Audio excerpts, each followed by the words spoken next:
আপনি কি জানেন মাত্র ৩৫ বছর বয়সী এক তরুণ নেতা এমন কিছু সিদ্ধান্ত নিয়েছেন যা শুধু নেপাল নয়, পুরো দক্ষিণ এশিয়াকে বদলে দিতে পারে। আজ আমরা জানব নেপালের নতুন প্রধানমন্ত্রী বালেন শাহ কী করেছেন আর কেন তার সফর ভারতের জন্য এত গুরুত্বপূর্ণ। নমস্কার বন্ধুরা, আপনাদের স্বাগতম আমাদের চ্যানেলে। আজকের ভিডিওতে আমরা কথা বলবো নেপালের নতুন প্রধানমন্ত্রী বালেন শাহকে নিয়ে, তার সিদ্ধান্ত, তার পরিকল্পনা আর ভারত নেপাল সম্পর্কের ভবিষ্যৎ। নেপালে সম্প্রতি এক বড় রাজনৈতিক পরিবর্তন হয়েছে, একটি যুব আন্দোলন যাকে অনেকেই জেনজি বিপ্লব বলেছেন। তার মাধ্যমে উঠে এসেছেন বালেন শাহ। মাত্র ৩৫ বছর বয়সে তিনি দেশের প্রধানমন্ত্রী। এর আগে তিনি ছিলেন কাঠমান্ডুর মেয়র এবং তার কাজ ইতিমধ্যে অনেকের নজর কেড়ে নিয়েছেন। প্রধানমন্ত্রী হওয়ার পরেই তিনি ঘোষণা করেছেন 100 পয়েন্ট গুড গভর্নেন্স প্ল্যান।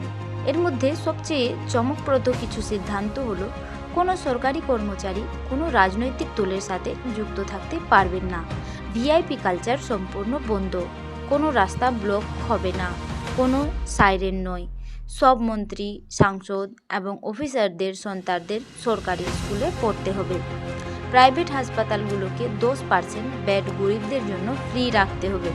ভাবুন তো, এই নিয়মগুলো যদি সত্যিই বাস্তবায়িত হয় তাহলে কি পরিবর্তন আসতে পারে। এবার আসি সবচেয়ে গুরুত্বপূর্ণ বিষয়ে, ভারত সফর। ভারতের প্রধানমন্ত্রী নরেন্দ্র মোদী নিজে ফোন করে বালেন শাহকে আমন্ত্রণ জানিয়েছেন এবং বালেন শাহ সেই আমন্ত্রণ গ্রহণও করেছেন। কিন্তু এই সফর শুধু একটা ফর্মাল ভিজিট নয়, এটা হতে পারে ভারত নেপাল সম্পর্কের এক নতুন শুরু।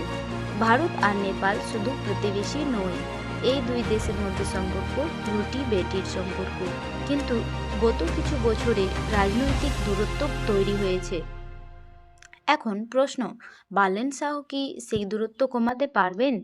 বিশেষজ্ঞদের মতে নতুন প্রজন্মের নেতৃত্বে নতুন চিন্তাভাবনা নিয়ে একটা ব্যালেন্সড সম্পর্ক গড়ে তুলতে পারে। তবে সব কিছু এত সহজ নয়। লিপু লেক, লিঙ্কিয়া ধারা, এইসব সীমান্ত ইস্যু এখনো রয়েছে।